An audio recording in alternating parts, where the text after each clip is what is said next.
پھر بھائی اور بزرگوں، ماؤں، بہنوں، بیٹیوں، یہ ربیع الاول کا مہینہ ہے۔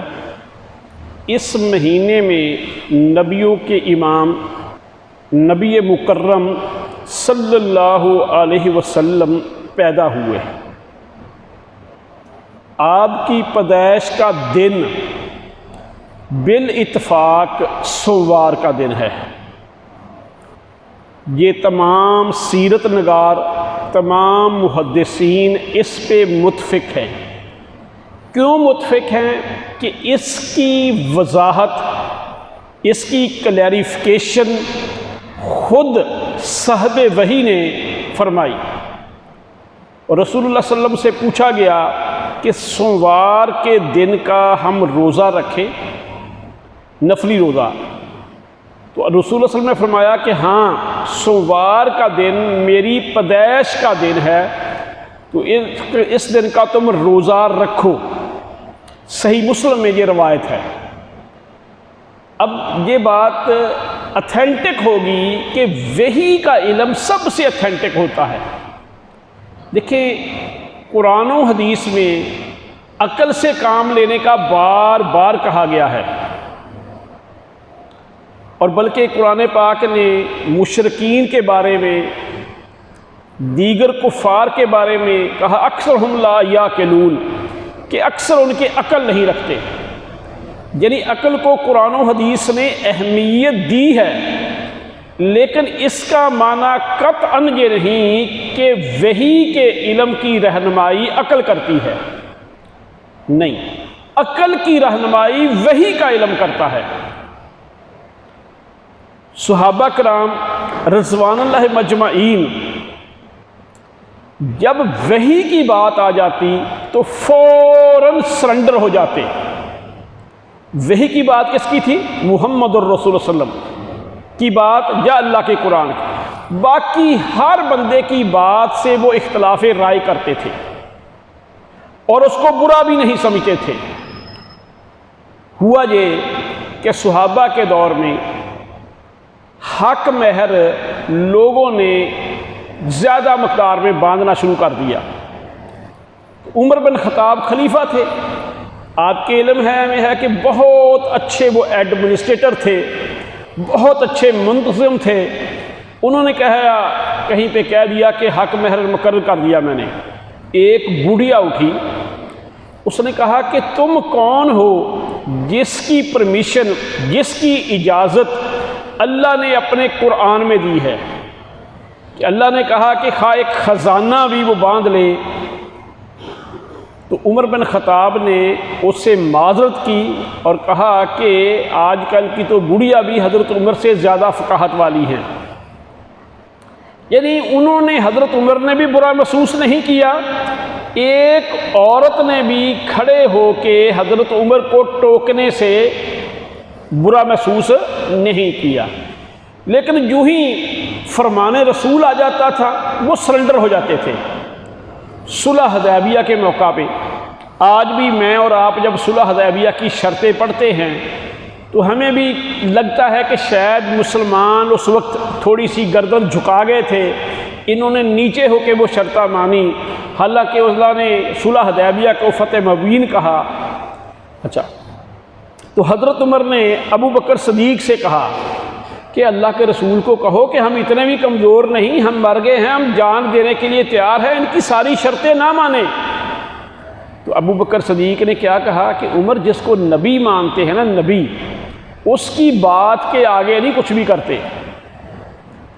اسی لیے صحابہ کرام جہاں فرمان رسول آ جاتا تھا نا، گردن جھکا دیتے تھے اور دوسروں سے اختلاف کر لیتے تھے۔ عبداللہ بن عمر سے، حضرت عمر کے بیٹے تھے، کسی نے پوچھا کہ حج تمتع، وہ حج کا طریقہ جو ہمارے ادھر پاکستان اور انڈیا سے جانے والے لوگ کرتے ہیں، یہ جائز ہے؟ انہوں نے کہا جی بالکل جائز ہے۔ انہوں نے کہا آپ کے والد خلیفہ وقت وہ تو کہتے نہیں۔ حضرت عمر کے ذہن میں یہ بات تھی کہ اس وقت آبادی کم تھی، بیت اللہ اتنا آباد نہیں تھا، ان کے ذہن میں تھا کہ لوگ حج کے لیے آئیں، پھر کبھی کبھی عمرے کے لیے آئیں، بیت اللہ میں رونق رہے گی۔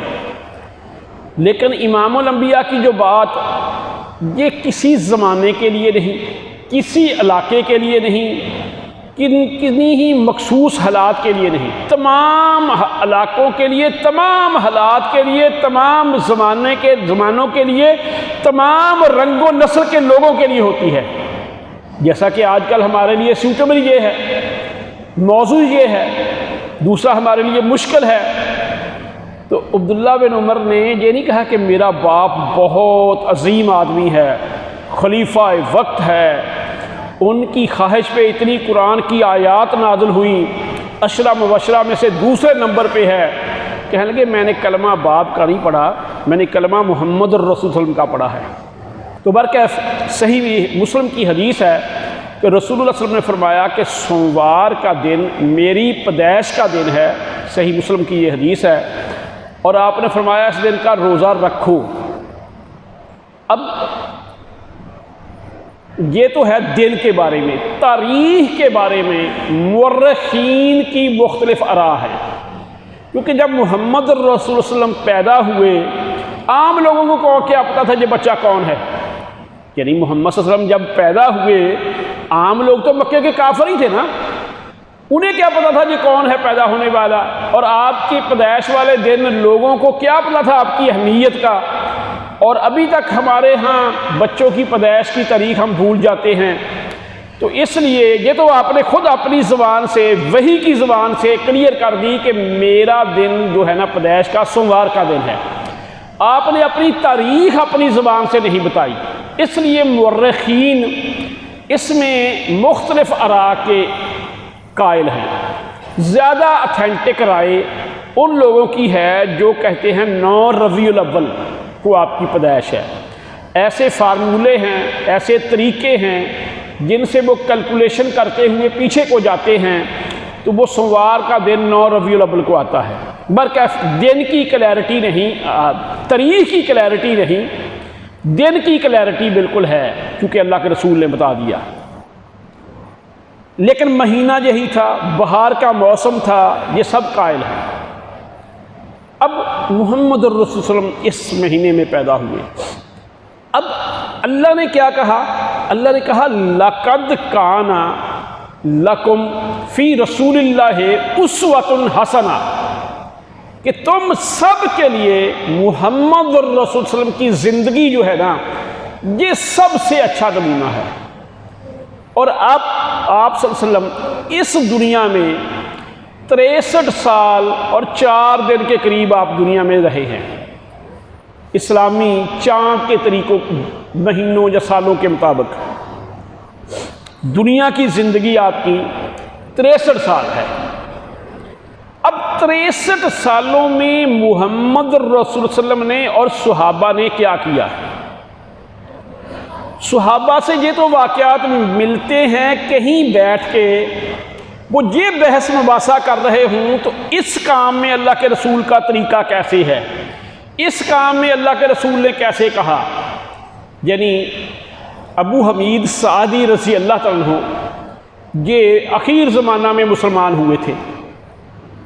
یہ ایک دفعہ 11ویں کھود تھے، 10 صحابہ میں بیٹھ کے کہنے لگے کہ میں تمہیں محمد الرسول صلی اللہ علیہ وسلم کی نماز نہ پڑھ کے دکھاؤں؟ اب صحابہ نے کہا کہ انہوں نے کہا جی بالکل۔ اب انہوں نے 10 صحابہ کے سامنے رسول اللہ صلی اللہ علیہ وسلم کی نماز پریکٹیکلی پڑھ کے دکھائی۔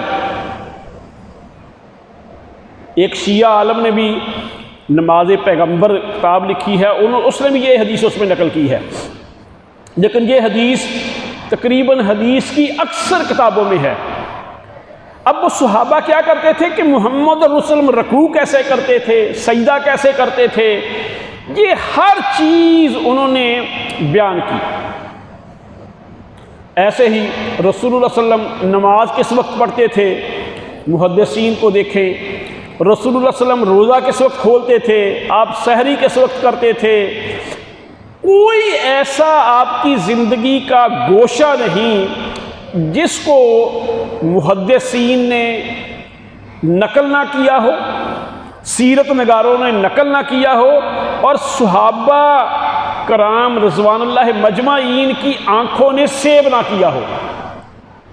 تو میں آپ کو آج اللہ کا واسطہ دے کے کہتا ہوں کہ اس مہینے میں عہد کریں کہ میں اور آپ محمد اور رسول صلی اللہ علیہ وسلم کی سیرت پہ ایک نہ ایک، کم از کم ایک کتاب سیرت کی پڑھیں، اگر واقعی آپ سے محبت ہے۔ دیکھیں وہ کہتے ہیں نا، سچائی سک نہیں سکتی بناوٹ کے اصولوں سے، خوشبو کبھی آ نہیں سکتی کاغذ کے پھولوں سے۔ یہ جو ہمارے نا ہوائی دعوے ہیں، ہوائی نعرے ہیں، ہوائی ہمارے طریقے ہیں، ان کا سیرت سے کوئی تعلق نہیں۔ تو آج پہلی بات تو یہ ہے کہ یہ عہد کریں کہ کم از کم میں اپنی زندگی میں، مجھے اللہ کے رسول سے بڑی محبت ہے، آپ کی زندگی کے اوپر لکھی گئی کتابوں میں سے ایک کتاب پڑھوں گا۔ رحیق المختوم انڈیا کے عالم تھے صفی الرحمان مبارک پوری، معتبر عالم اسلامی ایک ادارہ ہے، یہ سیرت نگاری کا مقابلہ کراتا ہے پوری دنیا کے اندر۔ اس کے اندر اس کتاب کو پوری ورلڈ کے اندر اول انعام ملا تھا، یعنی ایک مقابلے میں یہ کتاب فرسٹ آئی تھی۔ چونکہ یہ صفی الرحمان مبارک پوری سعودیہ کے اندر مدینہ یونیورسٹی میں پڑھاتے تھے، کتاب تو انہوں نے عربی میں لکھی تھی، پھر چونکہ یہ انڈین تھے، اردو خود جانتے تھے، انہوں نے پھر خود ہی اس کا اردو میں ترجمہ کیا۔ یہ چھوٹی سی کتاب ہے، یعنی اتنی چھوٹی بھی نہیں لیکن عام کتابوں سے یعنی ایک ہی جلد ہے اس کی۔ ایسے ہی قاضی سلیمان منصور پوری، یہ سید تھے، انڈیا کی ریاست پٹالہ کے اندر جج تھے اور بڑے ہی ایماندار تھے۔ انہوں نے رحمت للعالمین کتاب بھی لکھی ہے اردو میں، بڑی ایتھینٹک کتاب ہے کتاب۔ اور انہوں نے رسول اللہ صلی اللہ علیہ وسلم نے جو پیشین گوئیاں کی تھیں کہ ایسے ہوگا، ایسے ہوگا، ایسے ہوگا، ان کو باقاعدہ چیپٹر وائز لکھ کے اسے محمد اور رسول صلی اللہ علیہ وسلم کی رسالت کی صداقت ثابت کی ہے۔ ایسے ہی بہت سارے لوگوں نے لکھا ہے۔ تو پہلی تو بات یہ ہے کہ اگر ہمیں محبت ہے نا تو یہ کام کریں ہم۔ اچھا، اب اس کا فائدہ کیا ہوگا؟ دیکھیں میں باقی کام بھی کرتا ہوں، چلو باقی جو جائز ناجائز ہم اس طرف نہیں جاتے، لیکن رسول اللہ صلی اللہ علیہ وسلم نے فرمایا کہ ایک عالم 1000 عابد سے بہتر ہے۔ جب آپ کو سیرت کا علم ہوگا نا، آپ جو سیرت، باقی لوگ سیرت پہ کام کرنے والے ہیں، انہوں 1000 لوگوں سے آگے ہوں گے۔ دوسری بات ہے کہ علم پہلے ہے قول اور عمل سے، یعنی رستے کا علم نہیں آپ چل پڑے، آپ کہیں الٹی منزل کی طرف چل پڑے، جتنا تیز چلیں گے اصل منزل سے دور ہو جائیں گے۔ تو اس لیے رستے کا علم ہونا پہلے اشد ضروری ہے۔ تو اس لیے ایک بات یہ آپ کے سامنے رکھیں گے کہ محمد الرسول صلی اللہ علیہ وسلم کی سیرت کا مطالعہ کرو اور اس پہ اتھینٹک کتابیں جو ہے نا وہ پڑھنے کی کوشش کرو۔ پہلی شبلی نعمانی کی بھی کتاب ہے سیرت نعمان، اور بھی بڑے لوگوں نے لکھی ہیں، لیکن یہ 2 کتابیں جو میں نے آپ کے سامنے رکھی ہیں کہ اس اتھینٹسٹی کے لحاظ سے یہ زیادہ بہتر بھی ہیں اور عام فہم بھی ہیں۔ اللہ ہمیں پڑھنے اور عمل کرنے کی توفیق عطا فرمائے۔ اب رہی بات کہ محمد الرسول اللہ صلی اللہ علیہ وسلم کی زندگی، سیرت، سچی بات ہے کہ کسی پہلو میں کوئی پہلو ایسا چھپا ہوا نہیں جس میں وہ ہمارے لیے نمونہ نہ ہو۔ جو بندے سپیس میں جاتے ہیں نا، خلا میں، خلا باز، آپ نے کئی دفعہ طیارے میں سفر کیا ہوگا، اگر طیارہ شام کے وقت مغرب کی طرف اڑ رہا ہو تو آپ کا دن کئی گھنٹوں کا ہو جاتا ہے۔ یعنی روزہ اگر آپ نے رکھا ہے، فیصل آباد میں رہتے ہوئے روزہ اگر 16 گھنٹے کا ہے، یعنی سحری اور افطار کے، اگر آپ نے شام کو کسی طیارے میں مغرب کی طرف سفر شروع کر دیا تو ادھر سورج دیر سے غروب ہوتا ہے، وہ پیالہ چلتا جائے گا، جس جگہ پہ ہوں گے وہاں کے سورج غروب کے مطابق آپ روزہ افطار کریں گے تو وہاں پہ کافی ٹائم ہو جائے گا۔ یہ تو عام ہے طیارے کا، لیکن جو سیارے ہوتے ہیں نا، جو خلابات جاتے ہیں، خلائی اسٹیشن میں سائنسدانوں نے بنایا ہوا، وہاں پہ لوگ ہیں، اب وہاں پہ وہ نمازوں کا کیا کریں، روزوں کا کیا کریں؟ اب ہم تو کہتے ہیں کہ ہر بات محمد الرسول صلی اللہ علیہ وسلم سے ثابت ہے، واقعہ ہی ثابت ہے، اور رسول صلی اللہ علیہ وسلم نے فرمایا قیامت کے قریب دجال آئے گا، وہ دن بڑا ہوگا۔ تو صحابہ نے پوچھا کہ اگر وہ دن بڑا ہوگا، یعنی وہ 40 دنوں کے برابر ہے جو ہوگا، یا 40 سالوں کے برابر ہوگا، یہ روایات آتی ہیں، تو صحابہ نے کہا کہ اس دن ہم نمازیں 5 ہی پڑھیں گے؟ آپ نے فرمایا نہیں، تم 5 نمازیں نہیں پڑھو گے، تم اندازہ کر کے نمازیں پڑھو گے، ایسٹیمیشن سے، یعنی جو پچھلا تو ہمارا اندازہ ہے اس حساب سے، کیونکہ اس دن سورج کو غروب نہیں ہو رہا ہوگا، تم اندازے سے نمازیں پڑھو گے۔ اب جو خلا میں جاتے ہیں لوگ، وہ دنیا سے ہی گئے ہیں، زمین سے ہی گئے ہیں، کرۂ ارض سے گئے ہیں، جہاں گھڑیوں پہ ان کو اندازہ تھا کہ ہماری نمازوں کا، روزوں کا اندازہ کیا تھا، اس حساب سے وہ خود سے اپنا دن رات بنائیں گے۔ بعین ہی اگر آپ کو ناروے، ڈنمارک کبھی جانے کا موقع ملا ہو تو وہاں پہ بھی کہتے تو ہم ہیں نا 6 ماہ کا دن 6 ماہ کی رات، اتنا نہیں ہوتا جو تھوڑا ہوتا ہے، تو لیکن انہوں نے بھی اپنا دن رات خود سے بنایا ہوتا ہے۔ جن 6 ماہ میں ان کا پول سورج کی طرف جھکا ہوتا ہے تو ان کی رات میں مکمل طور پہ اندھیرا ہوتا ہی نہیں، ان کی رات ایسے ہوتی ہے جیسے ہمارے گہرے بادل ہوتے ہیں۔ اچھا، اب ان لوگوں نے بھی اپنے دن رات، سونے کا ٹائم، دفتری اوقات خود سے مقرر کیے ہوتے ہیں، اس حساب سے وہ نمازیں اور روزے رکھتے ہیں۔ اب کہنے کا مقصد یہ ہے کہ محمد الرسول صلی اللہ علیہ وسلم کی نبوت قیامت تک کے لیے ہے، تمام حالات کے لیے ہے، تمام خطوں کے لیے ہے، تمام زمانوں کے لیے ہے، اور اس لیے آپ کے اسوہ حسنہ سے، آپ کی تعلیمات سے ہر چیز ملتی ہے۔ یہ ہمارا علم کم ہو تو علیحدہ بات ہے، ورنہ جن لوگوں نے گہرائی سے رسول اللہ صلی اللہ علیہ وسلم کی سیرت کا مطالعہ کیا ہے، آپ کی احادیث کو باریک بینی سے دیکھا ہے، انہوں نے الحمدللہ اس پہ نا بہت کچھ، ہر چیز یہ نا سامنے رکھی ہے۔ محمد الرسول اللہ صلی اللہ علیہ وسلم کی سیرت مبارکہ سے جیسے میں نے بات رکھی کہ ساری باتیں ثابت ہیں۔ اب آپ کوئی کام لے لیں، کوئی بات لے لیں، کوئی چیز لے لیں، اس کے بارے میں شریعت میں احکام ہیں۔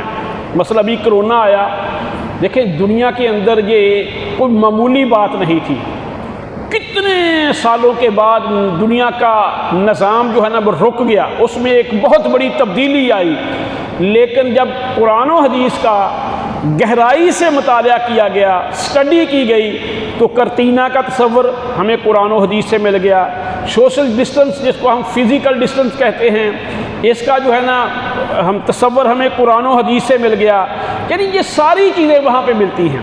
بعین ہی جو باتیں محمد الرسول صلی اللہ علیہ وسلم کہہ گئے ہیں، یقین جانیں کہ میں نے شاید کہ جب تک کسی چیز کا تجربہ نہ ہو، کسی چیز پہ پریکٹیکلی عمل نہ کیا ہو، اس کی سمجھ میں نہیں آتی۔ تو ہم نا کئی دفعہ پڑھتے تھے حدیثوں کو، ہم کہتے تھے کہ یہ پتہ نہیں کس زمانے کی حدیثیں لکھی ہوئی ہے، وہ پتہ نہیں کیسے تھے، یعنی حضرت عائشہ فرماتی ہیں کہ کئی مہینے ہمارے گھر میں آگ جلتی نہیں تھی، تو ہم سوچتے تھے جو روزانہ 3 ٹائم صبح بھی دوپہر بھی توے کی یا آگ کی پکی ہوئی چیزیں کھانے کے عادی ہیں، کہ ان کی زندگی کیسے گزرتی تھی۔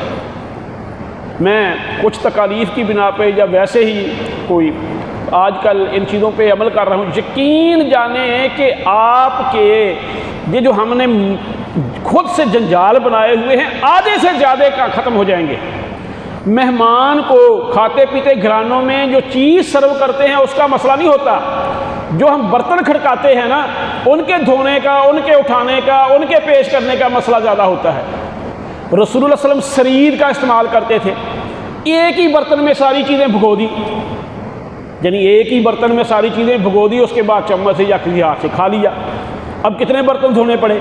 اب دوسری بات ہے کہ ان چیزوں کو بھگو دینا ٹھیک ہے، اور آج کل بہت سارے ڈاکٹر ان چیزوں پہ، بلکہ آج کل تو ویڈیو آپ دیکھ رہے ہوں گے، آج ایک عورت جو ہے نا میتھی دانے کے حوالے سے باتیں کر رہی تھی. میں کافی دنوں سے صبح کا ناشتہ چاند دانے چنوں کے، چاند دانے 1 چمچ السی کا، تھوڑے سے خشخاش کے دانے، چند بادام، تھوڑی سی کلونجی ڈال کے، کوئی اور چیز ڈالنی ہے تو ٹھیک رات کو پانی میں بھگو دیتے ہیں. صبح فجر کی نماز پڑھ کے ادھر سے جاتے ہیں، شہد کا چمچ ڈال لیا اگر ہو ٹھیک، نہیں تو ہے 2 کھجوریں ڈال دی ٹھیک، اگر نہیں ہے تو گھر میں کیلا پڑا ہے تو ڈال لو ٹھیک، جو بھی چیز ڈالنی ہے اس کو کھا کے آپ چلے جائیں. نہ آپ کی کمر میں درد ہوگا، نہ آپ کو ہارٹ کا مسئلہ ہوگا، نہ آپ کے معدے میں جلن ہوگی. وہاں پہ جعلی چکنائی نہیں ہے. یعنی دیکھو نا، چنے ہیں ان میں کس نے ملاوٹ کی؟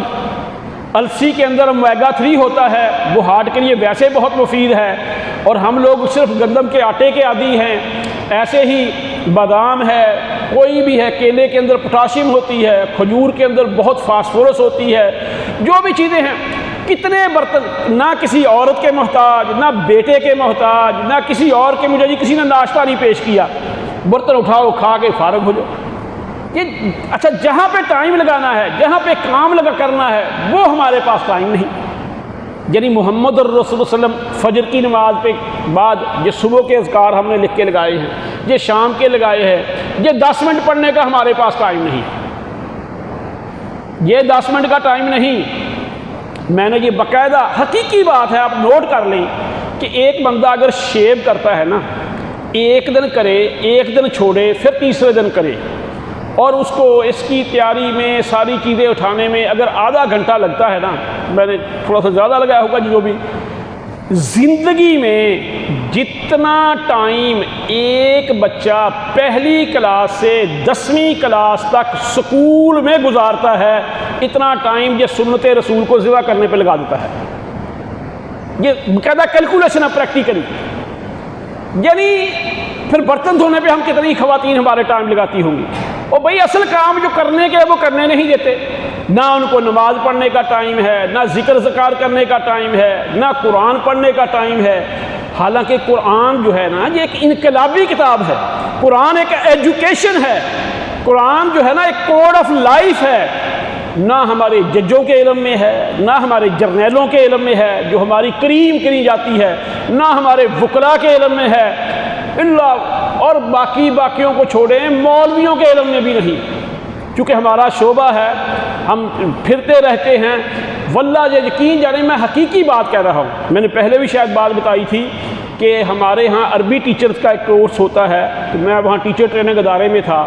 سارے فرقوں کی، میں یہ نہیں کہتا کہ ہماری جماعت کے مولوی آگے ہیں، اس میں شیعہ بھی تھے، اس میں دیوبندی بھی تھے، اس میں بریلوی بھی تھے، اس میں اہل حدیث بھی تھے.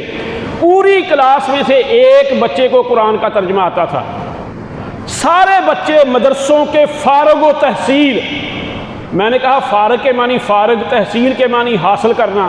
جو حاصل کرنے سے فارغ ہو جائے انہیں میں کیا پڑھاؤں؟ یعنی ہم نے پہلے ٹرم بھی یہ رکھی ہوئی ہے فارغ و تحصیل. ہاں یہ بھی ہم کیا مانتے ہیں، یہ تو میں نے ان کا کمزور اکثریت کی بات کی ہے نا. اور یہ ہاں اگر اتھینٹک علم ہے، اگر کوئی جید علوم والے ہیں، وہ ہمارے پی ایچ ڈی ڈاکٹر نہیں ہیں، ہماری یونیورسٹیوں کے پڑھے ہوئے لوگ نہیں، وہ بھی ان مدارس میں جو شوق سے پڑھے ہیں، جنہوں نے دین کو دین سمجھ کے پڑھا ہے، وہ لوگ ہیں.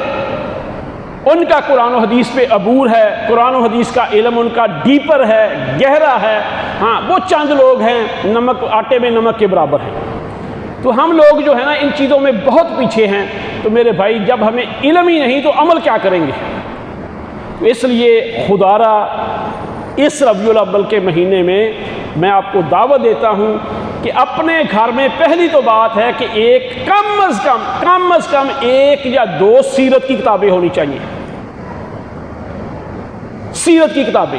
دوسری بات، ان سیرت کی کتابوں کو پڑھو، پھر اس کے مطابق اپنی زندگی کو ڈھالو، اس کے مطابق زندگی گزارو. اتنی آسان ہوگی زندگی، اتنی آسان ہوگی کہ آپ سوچ بھی نہیں سکتے. یہ ہمیں بات چیزوں کی سمجھ نہیں آتی کہ ابھی ہم بائک چلاتے ہیں، سائیکل چلاتے ہیں، جس زمانے میں یہ سواری عام نہیں تھی تو عام بندہ دیکھ کے کہتا تھا یار یہ گرتا کیوں نہیں؟ اچھا تو لیکن جب بندہ وہ یہ سیکھ لیتا ہے، کر کے دیکھ لیتا ہے، وہ آپ کے سامنے وہ اس سے فائدے اٹھاتا ہے، مزے کرتا ہے، انجوائے کرتا ہے۔ بعین ہی چونکہ ان چیزوں پہ میں نے اور آپ نے، جیسے سائیکل یا موٹر سائیکل نہ چلانے والے نے ابھی اس کو چلا کے دیکھا ہی نہیں، اس کو آتی ہی نہیں چلانی، اس لیے اس کے جو مزے ہیں، اس کے جو فائدے ہیں وہ لے ہی نہیں سکتا۔ بعین ہی نہ ہم نے سنت رسول کو سٹڈی کیا، میں نے پہلے بھی بات کی ہے کہ ہم سنت رواج پہ چل رہے ہیں، سنت رسول کیا ہے اس سے ہم بہت بے خبر ہیں۔ یعنی اب کیا ہے، محمد الرسول صلی اللہ علیہ وسلم فجر کی 2 سنتیں پڑھ کے دائیں کروٹ پہ ایسے لیٹتے تھے اور دعا پڑھتے تھے، اللہم اجعل فی قلبی نورا فی سمعی نورا فی بصری نورا، کہ اے اللہ میرے دل کو نور کر دے، میری آنکھوں کو نور کر دے، میرے کانوں کو نور کر دے، میرے جسم کو نور کر دے، میرے دل کو، میرے خون کو۔ یہ دعا روزانہ صبح پڑھتے تھے۔ اب جو بندہ جو روزانہ خلوص نیت سے دعا پڑھے گا اور سنت رسول سمجھ کے پڑھے گا، اس سے کوئی الٹی سیدھی حرکتیں ہوں گی، اس کو غلطیاں لگیں گی۔ اب کتنے لوگوں کو پتہ ہے؟ ہمیں تو یہی پتہ ہے کہ کبھی کبھی نا جی، اچھا جو سنت نہیں اس کا ہمیں پتہ ہے، فجر کی جماعت ہو رہی ہو، پیچھے آگے بھائی سنتے شروع کر دیں گے۔ بھائی رسول اللہ صلی اللہ علیہ وسلم نے خود فرمایا کہ جب فرضوں کی جماعت کھڑی ہو جائے، پیچھے کوئی نماز نہیں ہوتی۔ یہ میں نہیں کہہ رہا، محمد الرسول صلی اللہ علیہ وسلم نے فرمایا۔ آپ کہیں گے جی ہمارے مولوی کہتے ہیں، بھئی مولویوں کی بات دین ہے؟ یا تو مولویوں کے پاس حدیث ہو نا کہ فرضوں کی جماعت کھڑی ہے، پیچھے نماز ہو جاتی ہے۔ مولوی ساری دنیا کے کہتے رہے۔ تو آخری بات کہ عقل کی رہنمائی وحی کا علم کرتا ہے، وحی کی رہنمائی عقل نہیں کرتی۔ خواہ وہ کتنے ہی نیک لوگوں کی عقل ہو، کتنے ہی دانشوروں کی عقل ہو۔ مثلا یہ بات بہت دفعہ کے سامنے رکھی ہے کہ رسول اللہ صلی اللہ علیہ وسلم کے جانے کے بعد ثقیفہ بنی ساعدہ میں مہاجرین اور انصار کے اندر خلافت کے معاملے پہ اختلاف ہو گیا۔ 2 گروپ بڑے بن گئے، ایک طرف مہاجر ہیں، ایک طرف انصار ہیں۔ دونوں کہہ رہے ہیں کہ خلافت ہمارا حق ہے۔ اب دونوں میں آپ بتائیں کہ مہاجرین کا مقام کتنا ہے اور انصار صحابہ کا مقام کتنا ہے۔ لیکن ابو بکر صدیق آئے، انہوں نے ایک چھوٹی سی حدیث پڑھی کہ رسول اللہ صلی اللہ علیہ وسلم نے فرمایا الائمۃ من القریش، کہ اللہ کے رسول کہہ گئے ہیں خلیفہ قریشی ہوگا، قریشی۔ اب انصار نے کہا کہ اس کے بعد تو ہم بات کر ہی نہیں سکتے، فوراً جھک گئے۔ اس کے بعد آپ نے شیعہ سنی کے اختلافات کہ خلافت حضرت علی کا حق ہے یا فلاں کا، یہ باتیں تو سنی ہوگی۔ کبھی تاریخ میں یا آج تک یہ بات سنی ہے کہ انصار نے کبھی کہا ہو کہ خلافت ہمارا حق ہے؟ اللہ کے رسول کا فرمان آیا، گردن جھکا دی۔ یہ ہے میرے بھائیوں نے پتہ تھا کہ وحی کا علم کیا اہمیت رکھتا ہے، تو ہماری عقل اس کے تابع ہونی چاہیے۔ اللہ مجھے اور آپ کو عمل کرنے کی توفیق عطا فرمائے۔